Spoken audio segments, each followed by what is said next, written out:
Bienvenidos a Crónicas de Reddit. Esta historia se titula, Cuando tenía 17 años, mi familia se mudó a 2 estados sin avisarme. Dejaron una nota que decía, ya te arreglarás.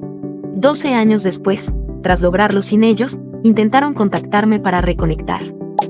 Cuando tenía 17 años, volví a una casa completamente vacía, y vi una nota sobre la encimera de la cocina. Era lo más cruel que había leído en mi vida, ya te arreglarás. No sabía que había hecho mal. Supuse que estaban cansados de fingir que me querían, aunque, en realidad, nunca lo habían fingido. A los 13, hice un pastel de cumpleaños para mi madre yo sola, lo llamó grumoso. A los 15, di clases particulares a mi hermano para sus exámenes finales. Me llamaba sabelotodo y me cerraba la puerta en la cara. A los 16, le di toda mi paga a mi padre para que pudiera pagar las cuentas, pero me gritó cuando se lo recordé después, cuando dijo que era inútil. Siempre fui útil, pero nunca querida. Mis padres y mi hermano, mi única familia, habían hecho las maletas y se habían mudado a 2 estados de distancia sin decirme nada.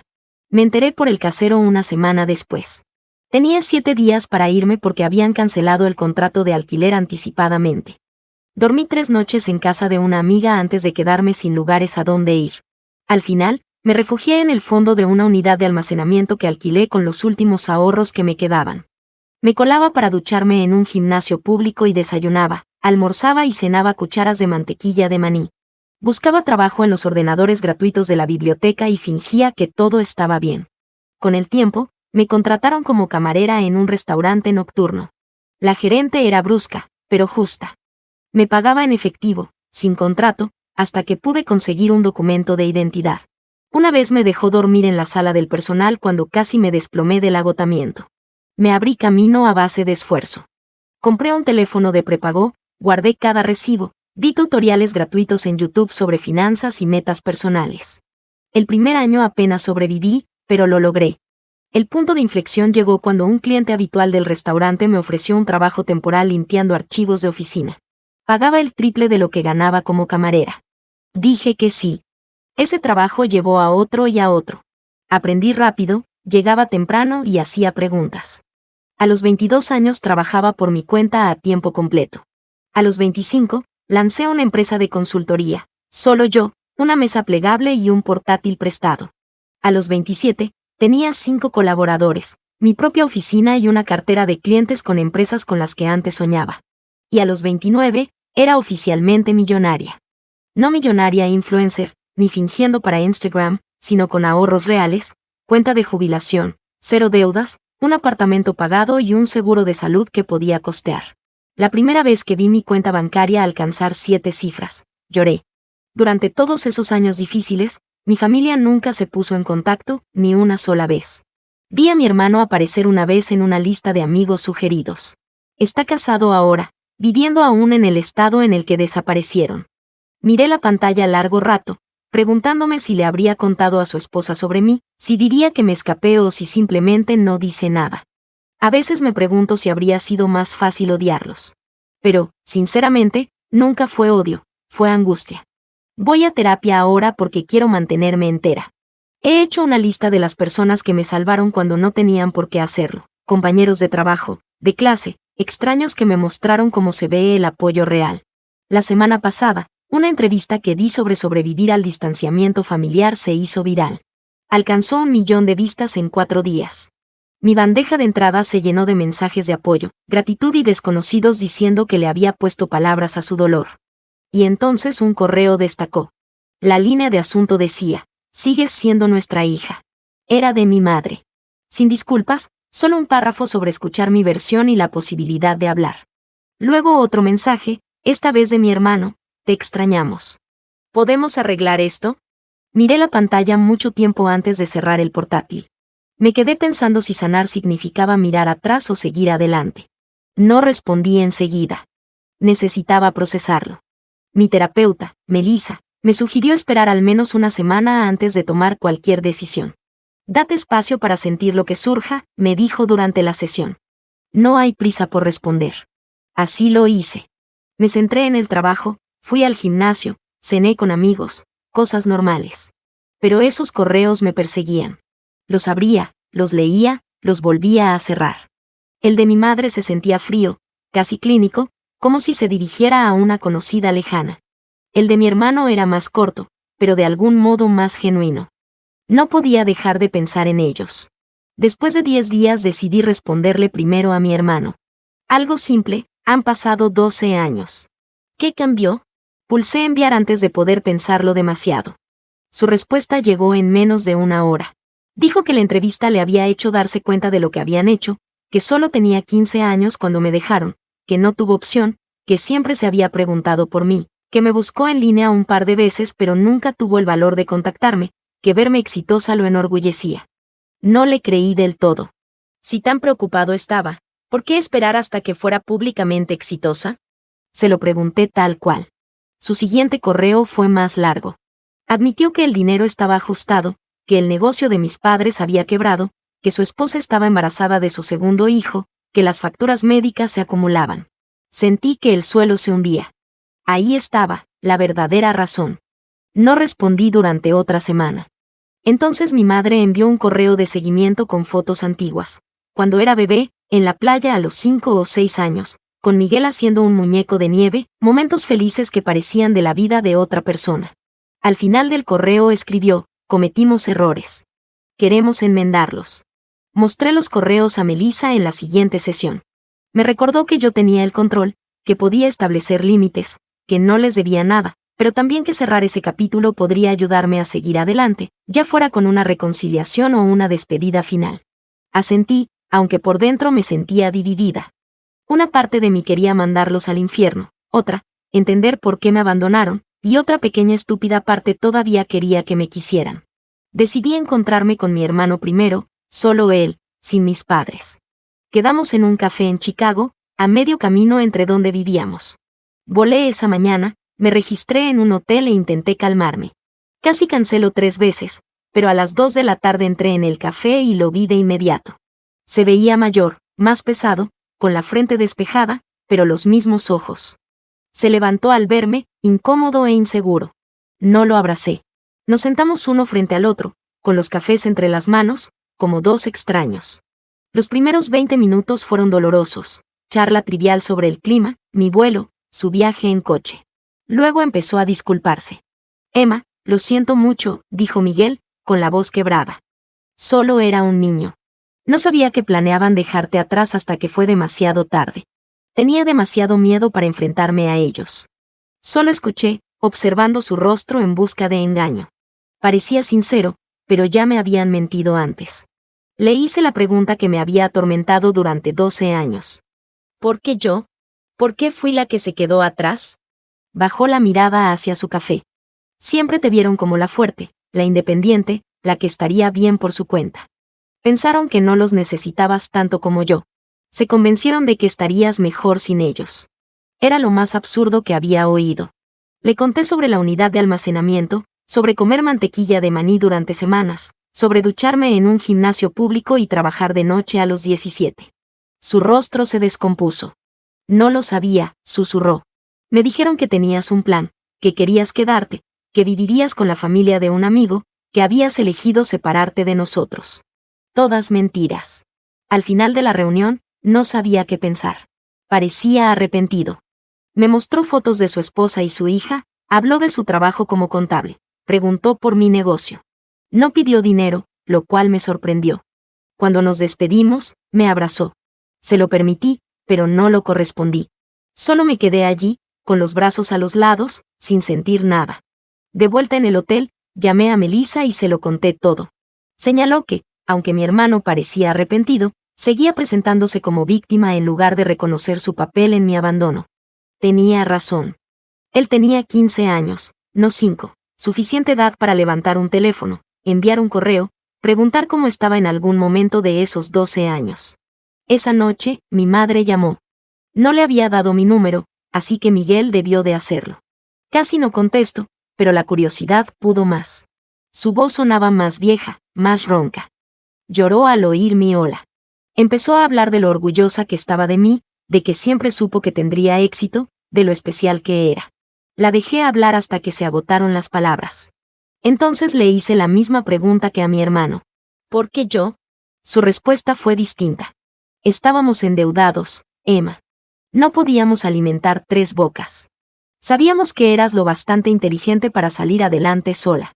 Supusimos que irías a los servicios sociales y te colocarían con una familia mejor. Creímos que te estábamos haciendo un favor. Colgué, bloqueé su número, arrojé el teléfono al otro lado de la habitación y grité en una almohada. A la mañana siguiente, recibí un correo de mi padre. El primero en 12 años. No se disculpó. En cambio, escribió sobre lo duro que había sido todo, las facturas médicas, los negocios fracasados, la esposa de Miguel necesitando una operación, el riesgo de perder la casa. Y al final, pidió ayuda económica. Ni una sola pregunta sobre mi vida, ni un solo reconocimiento de lo que habían hecho. Reenvié el correo a Melissa con el asunto. Ahí está. Me llamó enseguida, a pesar de ser domingo. Hablamos una hora sobre límites, sobre el perdón frente a la reconciliación, sobre la diferencia entre ayudar a alguien y habilitarlo, sobre lo que realmente quería frente a lo que creía que debía querer. Para el lunes por la mañana, ya había tomado mi decisión. Envié un correo a mi hermano. Le dije que me alegraba de habernos visto, que entendía que había estado en una posición difícil cuando éramos más jóvenes y que estaba dispuesta a tener una relación con él y su familia, pero con límites claros. Nada de dinero, préstamos ni apoyo financiero de ningún tipo, y ninguna relación con nuestros padres hasta que asumieran plena responsabilidad de sus actos. Su respuesta fue inmediata y reveladora. Emma, escribió, estoy muy decepcionado. Nuestros padres realmente necesitan ayuda. La familia debería apoyarse. Estás siendo egoísta con tu éxito. Todos los botones de culpa que me habían instalado en la infancia se activaron a la vez. No respondí. En su lugar, reservé una cita con Melissa y unas vacaciones en Bali. Necesitaba espacio para procesarlo todo. 3 días después, Miguel llamó y dejó un mensaje de voz disculpándose por su correo. Dijo que entendía mi posición, que aún quería una relación en mis términos, que respetaría mis límites. Lo escuché 2 veces, intentando decidir si era sincero o solo cambiaba de táctica. Decidí darle una oportunidad más, pero con la guardia alta. Igual me fui a Bali. Pasé 2 semanas en la playa, caminando entre arrozales y meditando. Necesitaba distancia. Cuando volví, tenía 6 correos más de mi padre, cada uno más desesperado que el anterior. No leí más allá de las líneas del asunto. También había un mensaje de Miguel pidiéndome hablar otra vez. Acepté una llamada telefónica, nada más. La conversación empezó bien. Se disculpó de nuevo por presionar. He estado pensando mucho en lo que me contaste, dijo. Ahora también voy a terapia. Le creí esa parte, sonaba diferente, menos a la defensiva. Hablamos de sus hijos, de mi negocio, de cosas normales. Pero luego mencionó que nuestros padres iban a visitarlo el fin de semana siguiente y preguntó si consideraría reunirme con ellos una hora, en un lugar público. Sentí el pecho oprimirse. No estoy lista para eso, Miguel. Presionó un poco, pero retrocedió cuando me quedé callada. Después de colgar, llamé a Melissa. Tuvimos una sesión de emergencia esa noche. Me ayudó a ver que tenía miedo de verlos, no porque los odiara, sino porque aún anhelaba su aprobación. Todavía quería que me quisieran, todavía quería ser suficiente. Era patético, pero era cierto. Lloré durante 1 hora en su consulta. Al día siguiente, Miguel volvió a escribir. Dijo que nuestra madre había llorado toda la noche después de que él le contó que no me reuniría con ellos. Dijo que nuestro padre hablaba de conducir hasta mi ciudad de todos modos. Me invadió el pánico. Bloqueé el número de Miguel, llamé a mi asistente y le dije que trabajaría desde casa esa semana. Pedí comida a domicilio y básicamente me escondí en mi apartamento como una niña asustada. El miércoles, el portero llamó por el interfono. Dijo que había una pareja preguntando por mí, que no quisieron dar sus nombres. Lo supe al instante. Le pedí que no los dejara pasar. 5 minutos después, sonó mi teléfono desde un número desconocido. Dejé que saltara al buzón de voz. Era mi padre. Emma, su voz sonaba irritada, condujimos 8 horas para verte. Estás siendo infantil. Merecemos una oportunidad para explicarnos. Borré el mensaje y apagué el teléfono. El jueves por la mañana, desperté con alguien golpeando mi puerta. Me quedé paralizada en la cama, el corazón acelerado. Miré por la mirilla, eran ellos, mis padres, de pie en el pasillo como si tuvieran derecho a estar allí. Emma, por favor, dijo mi madre a través de la puerta. Solo queremos hablar contigo. Sabemos que estás ahí, agregó mi padre. Te queremos. Lo sentimos. No abrí. Me senté en el suelo con la espalda contra la pared, temblando, hasta que se fueron. Llamé a la seguridad del edificio y pedí que no los dejaran subir nunca más. El guardia sonó preocupado, preguntó si quería que llamara a la policía. Dije que no, solo que los mantuvieran fuera. Luego llamé a Melissa. Vino durante su hora de almuerzo, me trajo un sándwich y se sentó conmigo mientras lloraba. Me recordó que tenía derecho a mis límites, que no les debía una reunión, que lo que hacían era acoso, no reconciliación. Después de que se fue, recibí un correo de Miguel. Estaba furioso. Dijo que había humillado a nuestros padres, que estaban en un motel barato que no podían pagar porque estaban desesperados por verme, que su esposa necesitaba una operación y esperaba que yo ayudara. Dijo que estaba siendo cruel. No respondí. El viernes por la mañana decidí que necesitaba irme de la ciudad. Reservé un vuelo para visitar a mi amiga Raquel en Portland. Ella me había ayudado cuando no tenía hogar, dejándome dormir en su sofá una semana. Confiaba en ella completamente. Mientras hacía la maleta, sonó mi teléfono, número desconocido. Lo ignoré. 10 minutos después, llamó el portero. Dijo que había una mujer en el vestíbulo con un problema médico que preguntaba por mí, que decía ser mi madre. Me sentí enferma. Le dije que llamara a una ambulancia si era necesario, pero que yo no bajaría. Aceptó, aunque sonaba incómodo. Una hora después, bajé con cuidado. No había señales de ellos. Me sentí aliviada, pero también extrañamente culpable. El portero me lanzó una mirada extraña. Me dijo que la ambulancia había venido, que la mujer tuvo dolores en el pecho y la llevaron al hospital. Asentí y me apresuré al Uber que me esperaba. En el aeropuerto recibí otra llamada de Miguel. Casi no contesté, pero algo me hizo hacerlo. Mamá tuvo un problema cardíaco, sollozaba. Está en cirugía. Esto es tu culpa por estresarla. Colgué y llamé a Melissa. Le conté lo sucedido y le pregunté si era una mala persona. Emma, escúchame, dijo firme. No eres responsable de la salud de tu madre. Esto parece otra táctica de manipulación. Toma tu avión y cuídate. Y lo hice. Pasé el fin de semana con Raquel. Le conté todo. Ella recordaba cuando mi familia me abandonó y lo destrozada que estaba. Estaba furiosa en mi nombre. No merecen un minuto de tu tiempo, dijo, sirviéndome otra copa de vino. No después de lo que te hicieron. Se sintió bien tener a alguien tan firmemente de mi lado.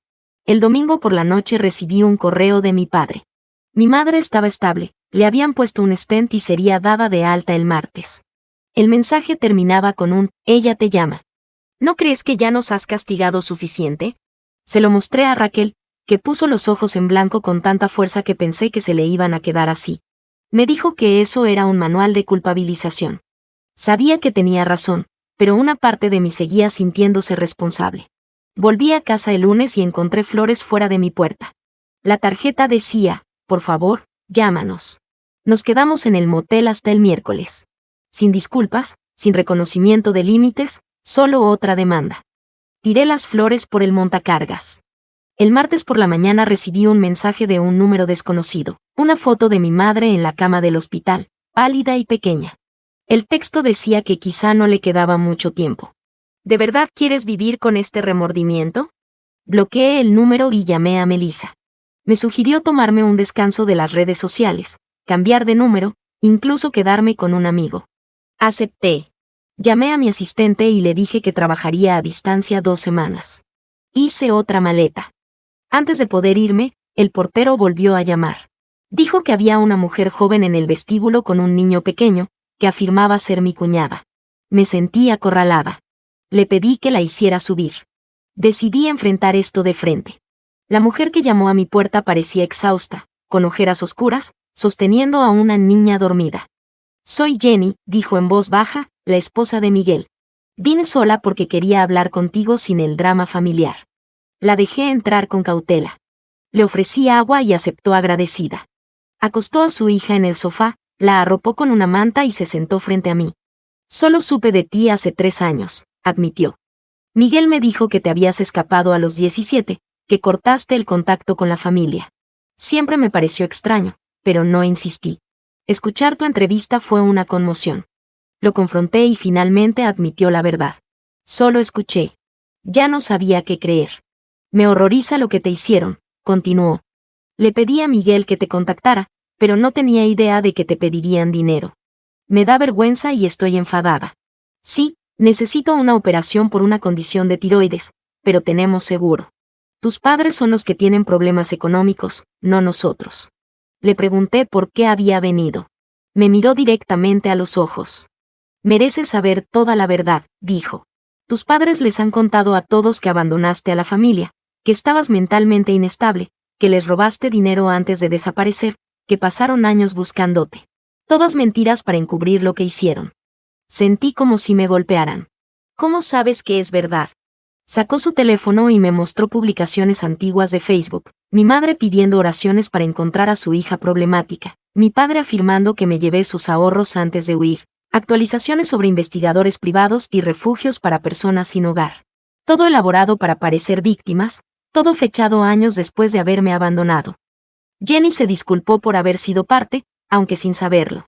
Dijo que había confrontado a mis padres, que admitieron todo cuando ella los amenazó con contar la verdad a la familia, y que ahora estaban desesperados porque sus mentiras se derrumbaban. Mi entrevista había hecho que la gente empezara a preguntar lo que no podían responder. Su hija se despertó entonces. Una niña hermosa de rizos suaves. Esta es Liliana, dijo Jenny con ternura. Tiene 3 años. Tengo otra hija en camino. Quiero que mis hijas conozcan a su tía, pero solo si tú también lo quieres. Sin presión, sin culpa.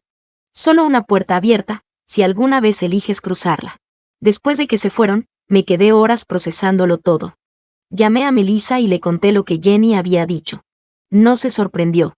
Los manipuladores suelen controlar la narrativa, explicó. Crean realidades donde ellos son las víctimas. Me preguntó qué quería hacer ahora. Honestamente, no lo sabía. Esa noche recibí otro correo de mi padre. Esta vez era diferente, enfadado, amenazante. Decía que si contaba mentiras sobre ellos en línea, me demandarían por difamación. Decía que tenían pruebas de que les había robado. Decía que irían a los medios con su versión si no retiraba la entrevista y emitía una disculpa pública. Decía que esperaban una compensación económica por el daño a su reputación. Se lo reenvié a Melissa, luego a mi abogado, Marcos. Me llamó de inmediato. Son amenazas vacías, me aseguró. La verdad es una defensa absoluta contra la difamación. Guarda todo, pero no respondas. Yo me encargaré si realmente presentan algo, lo cual dudo. La gente que realmente va a demandar no suele anunciarlo primero. Al día siguiente, Miguel llamó. Dejé que saltara al buzón de voz. Sonaba asustado. Emma, Jenny me dijo que te visitó. Nuestros padres están furiosos. Ahora dicen cosas terribles sobre ella también. Tengo miedo de que intenten algo desesperado. Por favor, devuélveme la llamada al teléfono de Jenny, no al mío. Ya no sabía qué creer. Llamé a Marcos de nuevo. Me sugirió reunirme con Miguel y Jenny en un lugar público, con el presente como mi abogado, solo para escucharlos. Acepté de mala gana. Concertamos una reunión en un restaurante cerca de la oficina de Marcos para el día siguiente. Llegaron a tiempo. Ambos parecían agotados, estresados. Jenny tenía un moretón en el brazo, que intentaba ocultar. Miguel no podía mirarme a los ojos. Soy Marcos, el abogado de Emma, dijo al sentarnos, y Miguel se estremeció. Nos sentamos, pedimos café y comenzaron a hablar. La historia que salió era peor de lo que había imaginado. Mis padres habían estado viviendo de Miguel durante años, entrando y saliendo de su casa, tomando dinero para emergencias, cuidando a sus hijos mientras criticaban su forma de criarlos. Cuando Jenny los confrontó sobre mí, mi padre le había agarrado el brazo con suficiente fuerza como para dejar marcas. Miguel los había echado. Ahora se alojaban en un motel, llamando constantemente, apareciendo en su trabajo. Escuché sin interrumpir. Vi a mi hermano derrumbarse mientras describía cómo nuestros padres lo habían controlado toda su vida. Cómo le habían hecho creer que yo los había abandonado. Cómo había estado demasiado asustado para cuestionar su versión, atrapado en su red de manipulación y mentiras durante 12 años, aterrorizado de que lastimaran a Jenny o a los niños. Marcos hizo preguntas precisas sobre enredos financieros, propiedades, cuentas bancarias, llaves de la casa. Miguel respondió todo. Dijo que habían avalado su hipoteca, que su padre aún tenía acceso a su cuenta universitaria, que tenían llaves de repuesto y conocían todas sus contraseñas. Marcos tomó notas, mirándome ocasionalmente. Al final, me sentía agotada, pero más clara. Esto ya no era solo sobre mí. Miguel y Jenny también eran víctimas, diferentes a mí, pero atrapados igualmente. Les sugirió que hablaran con un abogado propio, les dio la tarjeta de un colega, les indicó que cambiaran cerraduras, contraseñas y cuentas bancarias inmediatamente. Asintieron, abrumados pero agradecidos. Mientras nos íbamos, Miguel me abrazó. Esta vez le devolví el abrazo. No era perdón, todavía no. Pero era algo, un reconocimiento de que ambos habíamos sido dañados por las mismas personas, y que tal vez podríamos ayudarnos a sanar. Esa noche, los números de mis padres me bombardearon con mensajes cada vez más desesperados, acusaciones, amenazas, viajes de culpa. Los bloqueé a todos. Luego llamé a Jenny. Quería saber si estaban a salvo. Dijo que sí, habían cambiado las cerraduras y pasado la noche con amigos, considerando una orden de alejamiento. Me sentí aliviada, pero aún preocupada. A la mañana siguiente, Jenny llamó histérica. Allanaron nuestra casa. Se llevaron fotos, documentos importantes, el portátil de Miguel. Dejaron una nota: los asuntos familiares deben permanecer en la familia. Le dije que llamara a la policía de inmediato y que yo iría para ayudar. Llamé a Marcos de camino. Cuando llegué, había un coche de policía frente a la casa. Un agente tomaba declaraciones en la sala. Todo estaba patas arriba, cajones abiertos, papeles por el suelo.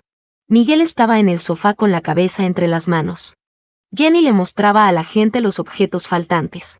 Me presenté como apoyo familiar. El agente parecía escéptico.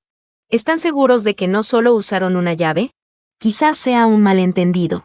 Jenny le mostró el brazo magullado, explicó las amenazas, el acoso constante. Tomó notas, pero parecía poco convencido. Sin pruebas, sería difícil demostrar quién había hecho esto. Después de que la policía se fuera, limpiamos juntos. Encontramos más cosas faltantes: álbumes de fotos, documentos financieros, la llave de repuesto del coche. Miguel parecía derrotado. Esto es mi culpa, dijo. Debería haber protegido mejor a mi familia, debería haberme enfrentado a ellos hace años, debería haberte buscado con más empeño. No lo contradije, pero tampoco me sumé a su culpa. Ya estábamos más allá de eso. Marcos llegó mientras terminábamos de asegurar la casa. Dijo que esto cambiaba las cosas: documentarlo todo, permanecer juntos unos días, solicitar órdenes de alejamiento de emergencia al día siguiente. Asentimos, demasiado exhaustos para discutir.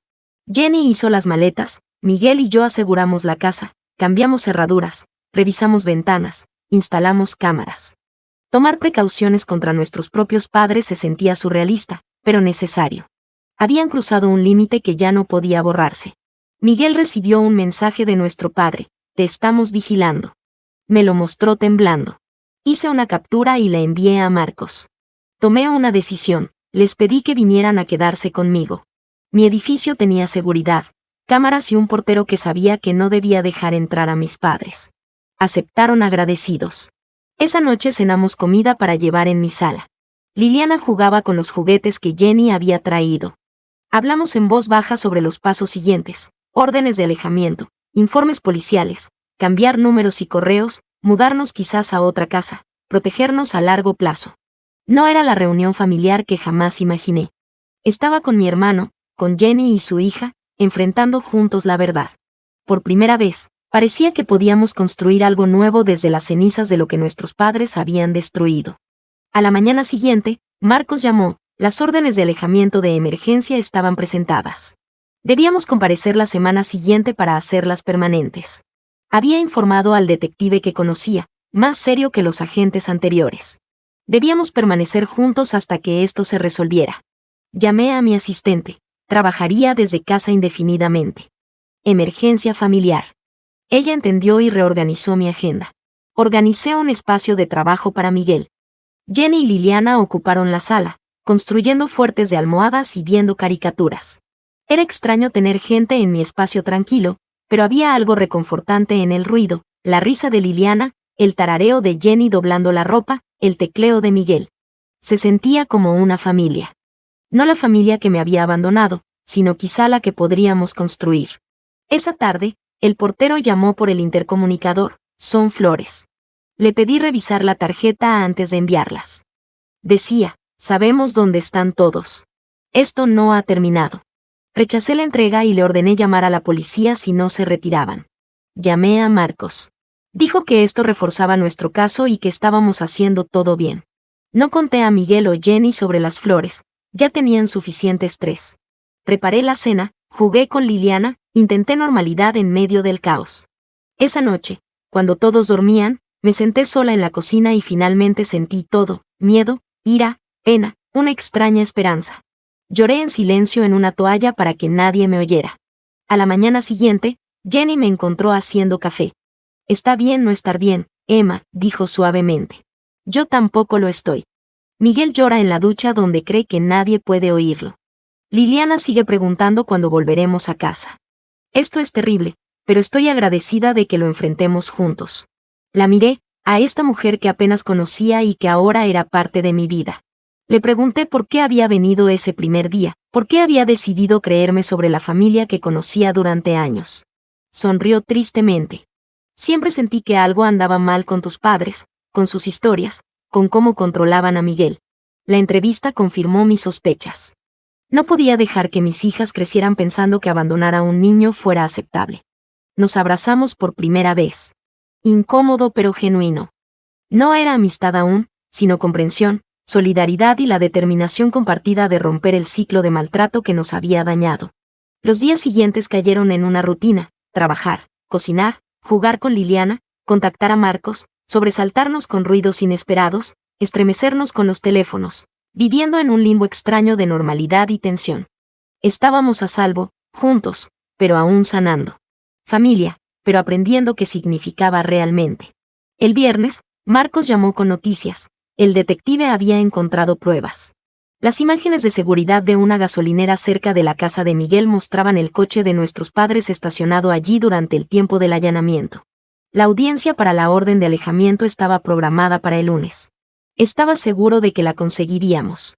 Nos sentimos aliviados, pero la ansiedad persistía. Todavía esperábamos la siguiente escalada. Llegó esa noche, un ladrillo atravesó la ventana del coche de Miguel en el garaje del edificio. No había nota. No hacía falta. El mensaje era claro. Las imágenes de seguridad del edificio mostraban a un hombre con gorra de béisbol, la cara cuidadosamente girada de las cámaras. No podíamos probar que era nuestro padre, pero todos lo supimos de inmediato. Presentamos otro informe policial y lo agregamos al archivo del caso. Intentamos que Liliana no percibiera nuestro miedo. El domingo por la noche, nos sentamos a planear el tribunal, qué ponernos, qué decir, qué pruebas llevar, cómo narrar nuestra historia sin parecer exagerados. Cómo mostrarle al juez el patrón de escalada y protegernos legal y físicamente. Era surrealista hablar de nuestros padres así, como si fueran extraños peligrosos con quienes compartíamos ADN. Mientras planeábamos, mi teléfono sonó con un correo de mi madre. Línea de asunto, última oportunidad. Casi lo borré sin leer, pero algo me hizo abrirlo. Solo decía: si vas a los tribunales mañana, te arrepentirás por el resto de tu vida. Se lo mostré a Marcos, que estaba a cenar con nosotros.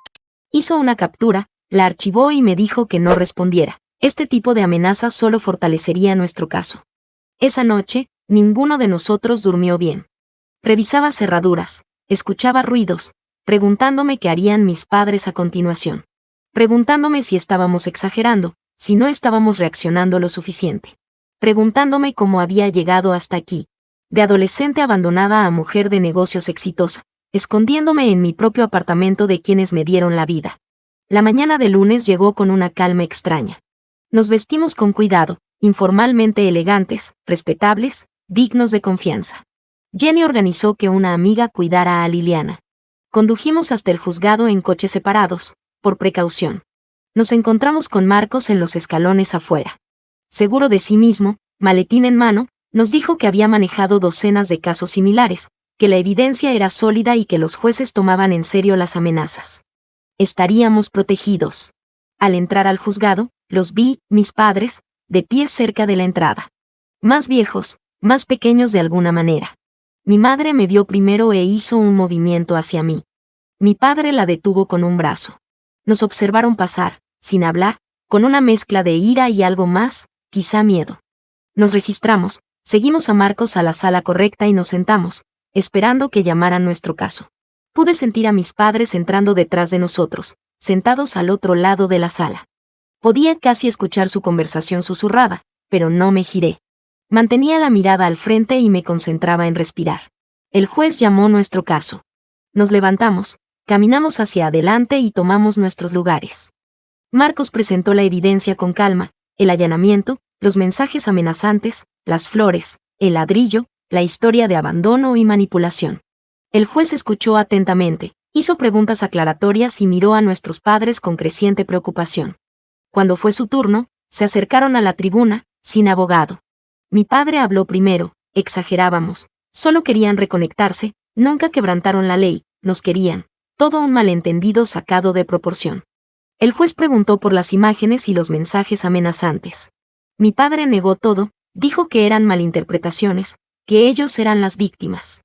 Mi madre asentía, secándose los ojos con un pañuelo.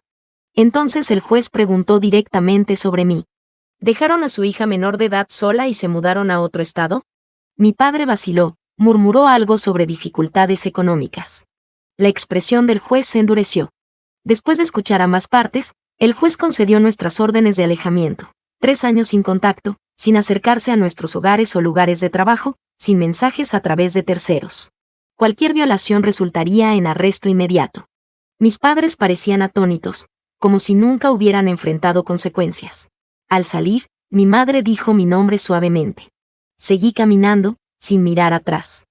Sentí un peso levantarse con cada paso. No era sanación, todavía no, pero sí el comienzo de ella, el primer límite real que no podía cruzarse sin consecuencias. Afuera, Marcos nos estrechó la mano a todos. Dijo que lo habíamos hecho bien, que las órdenes eran sólidas, que lo llamáramos ante cualquier violación. Estaba orgulloso de nosotros por defendernos. Le agradecimos, aturdidos pero aliviados, como supervivientes de un desastre natural, parpadeando bajo la luz del sol. Miguel me abrazó en los escalones del juzgado, un abrazo de verdad esta vez. Lo siento, Emma, dijo con voz quebrada. Por todo, por no protegerte antes, por no encontrarte, por creer sus mentiras, por traer este caos de vuelta a tu vida. Le devolví el abrazo, asegurándole que estaríamos bien, que nos teníamos ahora, que podríamos construir algo nuevo. Mientras caminábamos hacia los coches, mi teléfono vibró, un mensaje de número desconocido. Casi no lo revisé, pero sentí un escalofrío al verlo. Era una foto de Liliana en casa de su amiga, jugando en el patio, sin saber que la observaban. Debajo, solo 4 palabras. Esto aún no termina. Mostré el mensaje a Miguel. Su rostro se puso pálido. Llamó a Jenny, que ya iba a recoger a Liliana. Les pedí que nos reuniéramos en mi apartamento. Llamé a Marcos desde el coche, temblando. Me dijo que reenviara el mensaje, condujera directamente a casa y que él llamaría a la policía. Esto era una violación clara de la orden de alejamiento. Me pidió mantener la calma y estar alerta. El viaje de regreso se sintió eterno. Revisaba los espejos, paranoica. Cuando finalmente llegué al garaje, me senté un minuto, respirando, intentando serenarme antes de enfrentar a Miguel y a Jenny. Los encontré en mi apartamento, Jenny abrazando a Liliana, confusa y asustada, Miguel caminando, desesperado. Les mostré el mensaje. Jenny comenzó a llorar, angustiada por la seguridad de su hija. Miguel rodeó con sus brazos a ambas, más decidido que nunca. Marcos llegó 20 minutos después con 2 agentes. Tomaron declaraciones, revisaron el mensaje, hicieron llamadas, asignaron patrullas a la casa de la amiga y al edificio. Aumentarían la vigilancia. Todo lo correcto, pero sabía que no podían comprender del todo lo impredecibles que podían ser mis padres, lo desesperados. Después de que la policía se fue, nos sentamos en la sala intentando decidir los próximos pasos. Jenny sugirió un hotel bajo nombres falsos. Miguel, la casa de un primo a varios estados. Yo solo me senté, enfadándome más cada minuto. Habíamos seguido todos los canales legales, obtenido órdenes de alejamiento, y aún así nos aterrorizaban. Me levanté de repente. Ya he terminado de huir, dije. Terminada de esconderme, de dejar que dicten cómo vivo. Ya me robaron la infancia. No les daré mi vida adulta también. Miguel me miró como si estuviera loca. ¿Qué planeas hacer? No lo sabía todavía, pero sabía que no podíamos seguir así. Esa noche, turnamos vigilancia. Tomé el primer turno, sentada junto a la ventana, luces apagadas, observando la calle. Alrededor de las 2 de la mañana, vi el viejo carro de mi padre dando vueltas a la manzana antes de estacionarse enfrente. Tomé fotos y desperté a Miguel. Lo vimos juntos, sentado, solo mirando, sin acercarse ni violar técnicamente la orden, solo dejando claro que estaba allí, observando. Por la mañana, envié las fotos a Marcos. Preocupante, pero no violación técnica. Continuar documentando todo. Habló con el detective de nuevo. El sistema legal tenía límites. Las órdenes de alejamiento eran solo papel. No podían detener a alguien decidido a hacer daño. Jenny y Miguel decidieron llevar a Liliana a un hotel por unos días, a un lugar con pasillos interiores y buena seguridad. Les ayudé a hacer las maletas, los abracé para despedirme, prometí contactarlos cada pocas horas. Después de que se fueron, me senté en mi apartamento vacío, sintiéndome extrañamente tranquila, como si hubiera llegado a un punto de decisión, como si no pudiera seguir viviendo en este limbo. Llamé a Melissa, le conté todo y le pregunté qué creía que debería hacer. Se quedó callada un minuto. Luego me hizo una pregunta que me golpeó fuerte. ¿Qué quieres realmente?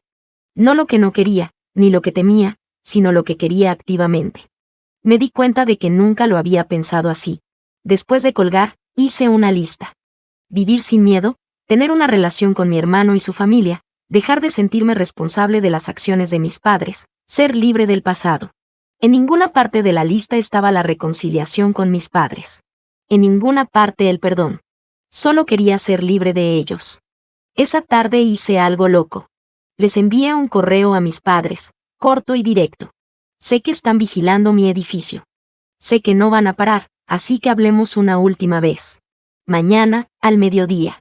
El café de la calle 8. Solo yo. Sin policía, sin abogados. Después de eso, nos dejan en paz para siempre. Pulsé enviar antes de poder cambiar de opinión. No se lo dije a Miguel, ni a Jenny, ni a Marcos, ni a Melissa. Esto era algo que necesitaba hacer por mí misma. No esperaba que se convirtieran en personas razonables de repente, pero necesitaba enfrentarlos en mis términos, decir lo que tenía que decir, cerrar el ciclo de una vez por todas. Mi padre respondió en minutos. Allí estaremos. Sin amenazas, sin viajes de culpa. Solo confirmación. Pasé el resto del día preparándome mentalmente, pensando qué quería decir, qué límites necesitaba establecer. Esa noche dormí sorprendentemente bien, como si la decisión hubiera quitado un peso de encima. A la mañana siguiente, me vestí con cuidado, no para impresionarlos, sino para sentirme fuerte, segura. Tomé un Uber al café y llegué 15 minutos antes. Elegí una mesa en el rincón de atrás, desde donde podía ver la puerta, sin ser visible desde fuera. Pedí un café que realmente no quería y me senté, sorprendentemente tranquila. Llegaron exactamente al mediodía. Más viejos, más cansados que en el tribunal. Mi madre me vio primero y dio un codazo a mi padre. Caminaron hacia mí lentamente, como si se acercaran a un animal salvaje que pudiera huir. Se sentaron frente a mí sin hablar. Solo nos miramos durante un largo momento. Estos extraños que eran mis padres, estas personas que me habían formado de maneras que nunca entenderían. Hablé primero. No llamé a esta reunión para reconciliarnos, ni para darles dinero, ni para escuchar excusas. La llamé para que entiendan una cosa, se acabó. Han perdido. No solo el caso judicial. Me han perdido a mí, han perdido a Miguel, a sus nietos, cualquier oportunidad de estar en nuestras vidas. Si siguen acosándonos, amenazándonos o intentando forzar su regreso, los destruiré por completo. Mi padre empezó a interrumpir. Levanté la mano. No he terminado. Saqué el teléfono y les mostré capturas de pantalla de todos sus mensajes amenazantes, la foto de Liliana, los correos. Enviaré copias a todos en sus vidas, hermanos, iglesia, vecinos, empleadores. Aún no lo he hecho, pero lo haré si nos contactan otra vez. Si se acercan a nuestros hogares, si mencionan nuestros nombres. Mi madre comenzó a llorar. Solo queremos que nuestra familia vuelva. Cometimos errores, merecemos otra oportunidad. Nos hacemos mayores y no queremos estar solos. La miré largo rato. Deberían haber pensado en eso antes de abandonar a su hija de 17 años, antes de mentir sobre lo que hicieron, antes de allanar la casa de Miguel, antes de amenazar a su propia nieta. Mi padre se enfadó. Eres una desagradecida. Siempre has sido difícil. Has puesto a tu hermano en nuestra contra. Nos debes por haberte criado. Me reí. ¿De verdad crees que tienes derecho a gratitud por hacer lo mínimo como padre durante 17 años antes de abandonarme? No tuvo respuesta. Solo se sentó, rojo, en silencio. Mi madre lloraba todavía, pero yo no sentía nada. Sin culpa, sin simpatía. Solo claridad, estas personas nunca cambiarían, nunca asumirían responsabilidad, nunca serían los padres que merecía. Me levanté para irme. Esta es su última advertencia. La próxima vez que violen la orden de alejamiento, no solo llamaré a la policía. Haré que todos los que conocen sepan qué clase de personas son realmente. Tengo los recursos para complicarles la vida. No quiero hacerlo, pero lo haré para proteger a mi familia, Miguel, Jenny, Liliana, la gente que elijo. Mientras me alejaba, mi madre gritó: ¿realmente nos odias tanto? Me detuve, me giré. No los odio. No siento nada por ustedes. Ahora son extraños para mí, y esa es su pérdida, no la mía. Salí del café sintiéndome más ligera que en años. Llamé a Miguel desde la acera, le conté todo. Se molestó de que me hubiera reunido sola, luego se alivió de que alguien finalmente les hubiera enfrentado directamente. Volví a mi apartamento, hice una maleta y me uní a Miguel y su familia en el hotel por unos días, solo para estar segura. Cuando llegué, Liliana corrió a abrazarme. Tía Emma. Casi lloré. Jenny también me abrazó, diciendo que estaba orgullosa, que esperaba que finalmente tuviera algo de paz. Miguel solo me apretó el hombro. No hacían falta palabras. Pasamos los siguientes días en un limbo extraño, esperando cualquier movimiento de mis padres, revisando teléfonos, sobresaltándonos por ruidos inesperados. Pero no pasó nada. Ni llamadas, ni mensajes, ni correos, ni avistamientos de su coche. Solo silencio. Después de una semana, Miguel y Jenny volvieron a casa, cambiaron cerraduras, instalaron cámaras y comenzaron a planear mudarse más cerca de mi ciudad. Yo también regresé a mi apartamento, al trabajo, a algo parecido a la vida normal. Pasaron semanas, luego un mes. Nada de mis padres. Marcos nos mantenía informados. El detective confirmó que habían regresado a su estado de origen. Las órdenes de alejamiento seguían en efecto. Seguíamos vigilantes, pero intentando vivir. Lentamente lo hicimos. Miguel encontró trabajo en mi ciudad. Jenny inscribió a Liliana en preescolar. Compraron una casa a 20 minutos de mi apartamento. Cenábamos juntos los domingos. Construimos nuevas tradiciones, nuevos recuerdos. Una familia basada en elección, no obligación. Seguía esperando sentir algo por mis padres, pena, culpa, ira. Pero sobre todo alivio. Había dejado un peso que llevaba desde los 17 años. Por fin podía mirar hacia el futuro, no al pasado. 6 meses después, recibí una carta de mi madre reenviada a través de Marcos, manteniendo mi dirección privada. Casi no la abrí, casi la tiré, pero la curiosidad pudo más. Era corta, sin excusas ni demandas. Solo reconocimiento, me habían herido profundamente, habían fracasado como padres, entendían por qué no quería relación y respetarían las órdenes de alejamiento. Esperaban que algún día pudiera escuchar una disculpa, pero entendían si nunca llegaba. Se la mostré a Miguel. Él recibió otra similar. Hablamos durante la cena, sobre sinceridad, confianza, cambios. Sin conclusiones, solo acordamos avanzar día a día, priorizando nuestra sanación y protegiendo la familia que elegimos. Guardé la carta en mi escritorio, no por perdón, no por reconciliación, sino porque representaba algo importante. Mis padres reconocieron mi derecho a establecer límites, a elegir a quien permito en mi vida, a definir mi familia en mis propios términos. La semana pasada, Liliana cumplió 4 años. Miguel y Jenny me invitaron a ayudar a planear la fiesta en mi apartamento. Globos por todas partes, pastel elegante, regalos apilados, Liliana corriendo de un lado a otro, riendo, Jenny tomando fotos, Miguel haciendo parrillada en el balcón.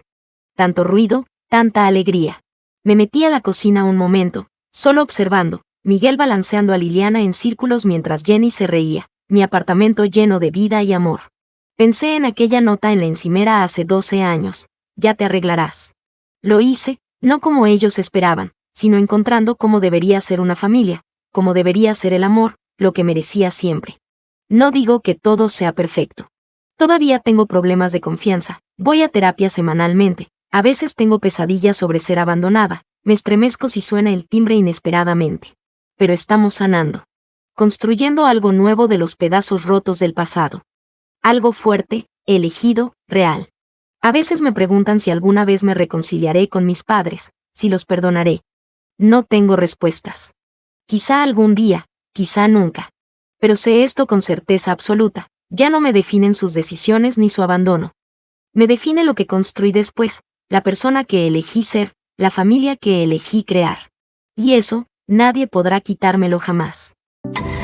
Dale clic a la siguiente historia y no olvides suscribirte.